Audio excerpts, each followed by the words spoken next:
que está de volta no terceiro e último bloco. A gente debate hoje a situação da gripe A aqui no Ceará. Secretário, eu vou fugir um pouquinho desse assunto. A gente vai falar dessa superbactéria KPC que teria chegado aqui a Fortaleza novamente.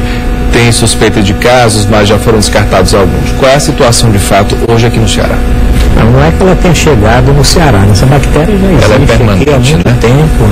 Uma bactéria que realmente tem uma resistência maior aos antibióticos.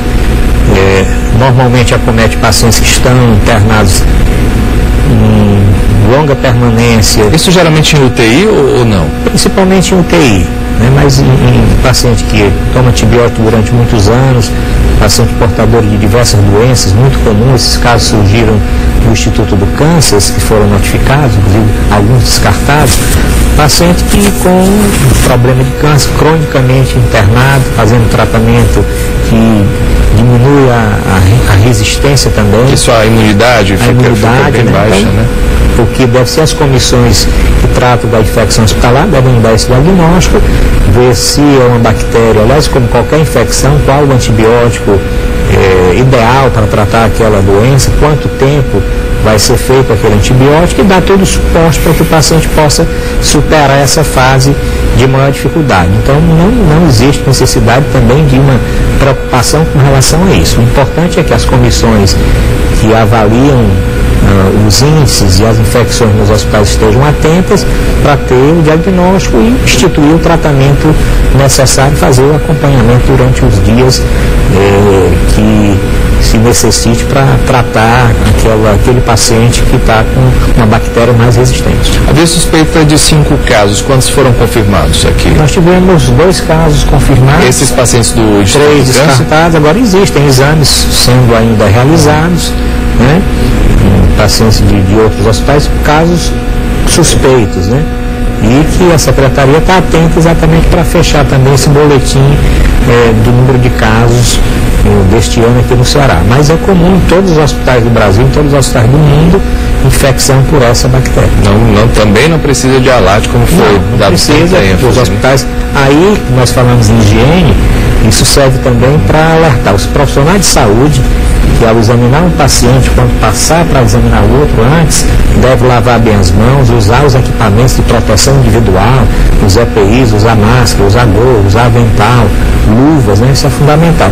E também os familiares que visitam os pacientes dos hospitais. Muitas vezes é disponibilizado todo um acervo ali, material, e as pessoas passam, não lavam as mãos nem quando entram e também não fazem a mesma coisa quando saem. Então é um alerta que essa lavagem das mãos é fundamental para evitar a transmissão de um paciente para outro paciente. São pacientes normalmente que estão sondados, ou que estão com respirador, com respiração artificial, e que o manuseio das secreções podem exatamente levar o paciente, a doença para outro paciente, ou a falta desse cuidado também pode disseminar para outros pacientes internados no mesmo ambiente. Doutor Antônio Lima, com a divulgação desses casos de gripe A aqui em Fortaleza especificamente, a gente deixou de falar um pouco de dengue, mas é bom ficar alerta sempre, principalmente nesse período chuvoso, né? Não, a questão da dengue, ela nunca pode ser esquecida, né? Nós temos agora em 2012, nós não estamos num momento com um cenário epidemiológico parecido com o de 2011. Que foi causado por uma surpresa, inclusive, do tempo, que choveu antes do período teve uma esperado, antecipação, né? das chuvas, né? E a gente teve uma epidemia pela reintrodução do sorotipo 1 da dengue, né? Que não circulava há muitos anos e que causou em torno de mais de 35 mil casos confirmados só em Fortaleza. Então foi uma epidemia importante, né, em 2011. Nós não estamos num cenário parecido até o momento, né, mas nós temos um fato novo, que é a introdução do sorotipo 4 da doença, que é um sorotipo que nunca tinha circulado em Fortaleza e praticamente nunca circulou em todo o Brasil, ou seja, é um vírus que teria potencialmente toda a população suscetível, ou seja, como a população nunca teve contato com esse vírus, qualquer pessoa poderia ser infectada, porque não haveria imunidade, já que ele nunca passou por aqui. Então existe essa preocupação nesse momento, que é você ter um vírus novo na praça, né? Nós temos monitorado os casos, né? Nós temos observado E aqui vale um alerta importante para os profissionais de saúde, que nós temos visto um número muito maior de formas graves da doença.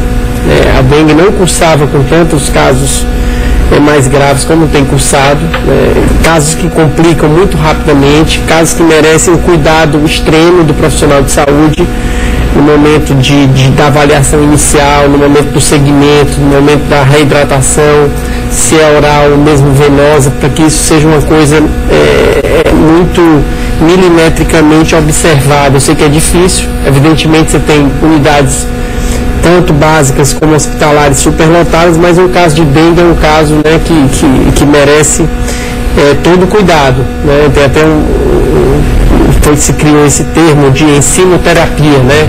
Que o paciente de dengue tem que ser acompanhado constantemente, né? Os exames laboratoriais têm que estar disponíveis, os mais simples muitas vezes salvam vidas, um hemograma acessível, né, para você ver a evolução da hemoconcentração, enfim, alguns termos técnicos em que sinalizariam com a gravidade de casos, além de alguns sinais de alarme que são muito importantes nos casos de dengue. Você vem cursando muito bem, uma criança ou um adulto começa a ter vômitos persistentes, ou então começa a ter hipotensão, queda de pressão e outros sintomas que são sinais de alarme da doença, que indicariam a necessidade imediata de procura de uma unidade, né, hospitalar, que é a complicação, né, que deve ser imediatamente avaliado do ponto de vista clínico, né, muitas vezes até com internamento, porque esse paciente não pode deixar de ser visto de maneira mais aprofundada do ponto de vista clínico.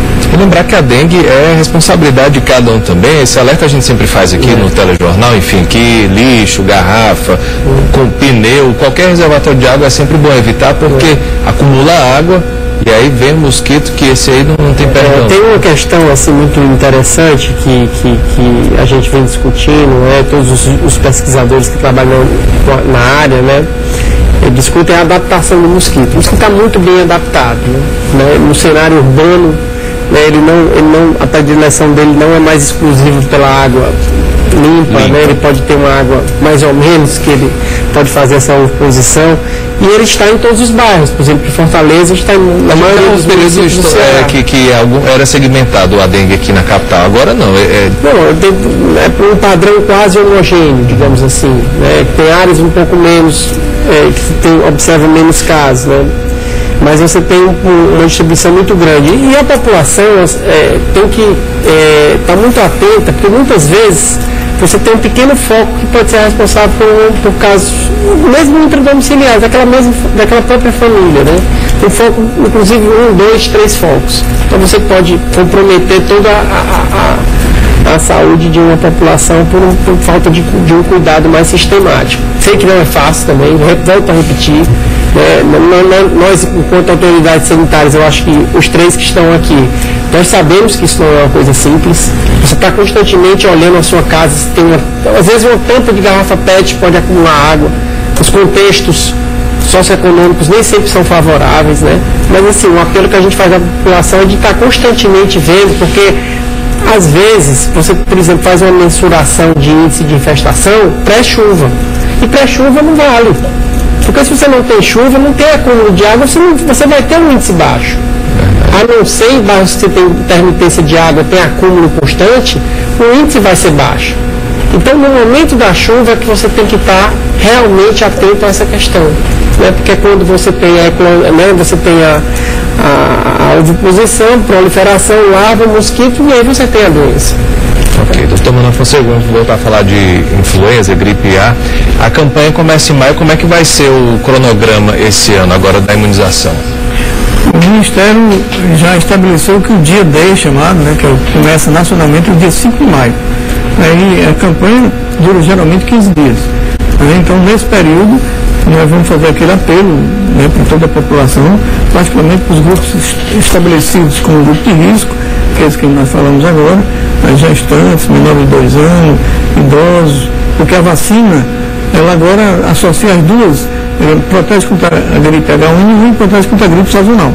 Né? Então, ela vai proteger essa população toda. Os profissionais de saúde têm que se vacinar, né? E as pessoas com doenças crônicas também têm que se vacinar.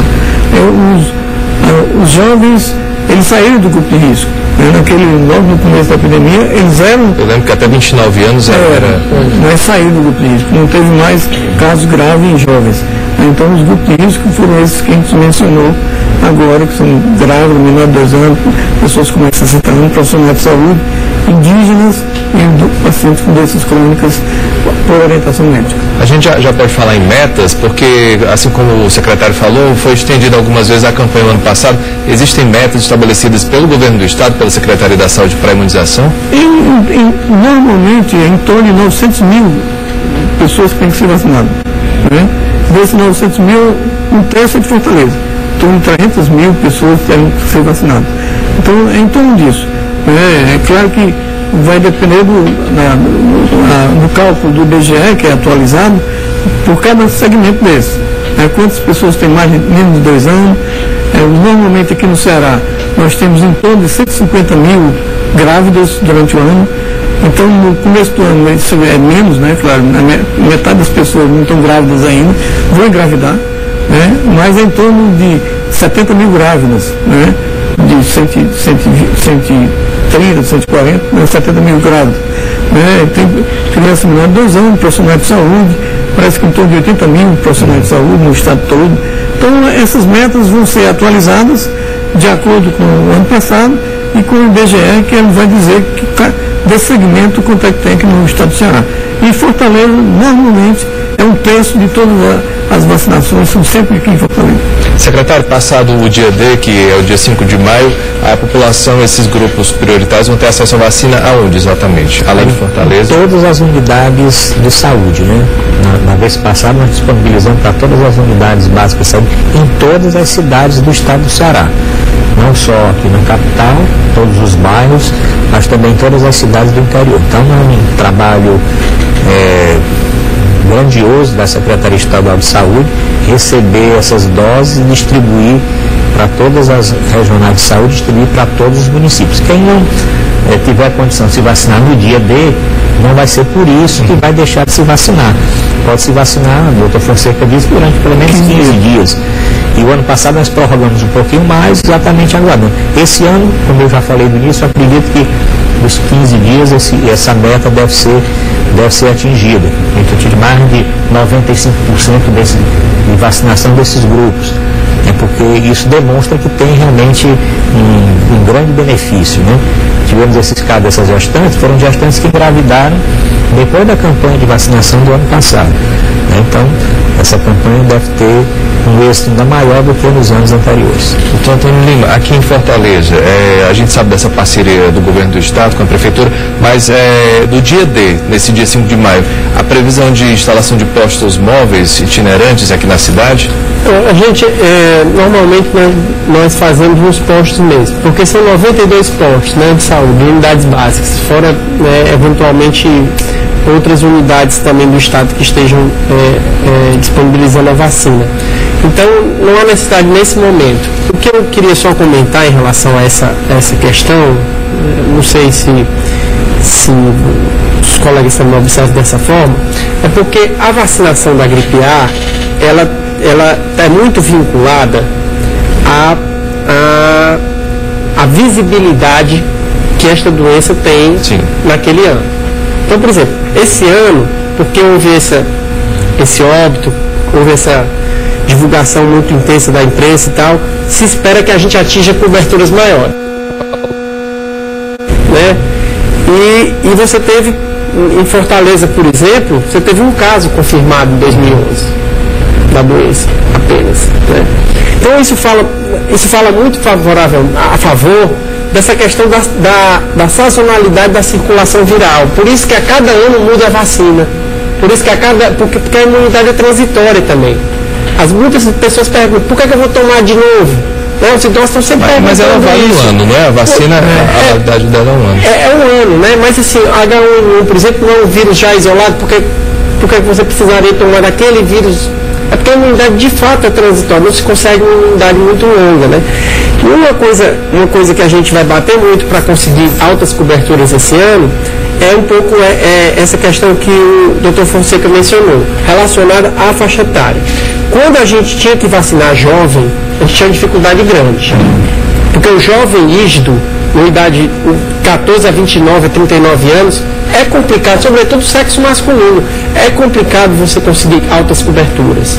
A não ser que você estivesse diante de um quadro de epidemia muito importante. Ou quando alguém da família teve, que a pessoa vê que é um problema assim. Então, assim, eu estou otimista em relação a esse ano, até por conta do foco maior em determinados grupos, que são os grupos mais vulneráveis mesmo, onde essas coberturas têm que ser maiores. Aí você pega as gestantes, você pega o idoso com doença crônica ou sem doença crônica, que tradicionalmente já toma, né? As crianças abaixo de 2 anos que entram dentro de um calendário vacinal pré-estabelecido.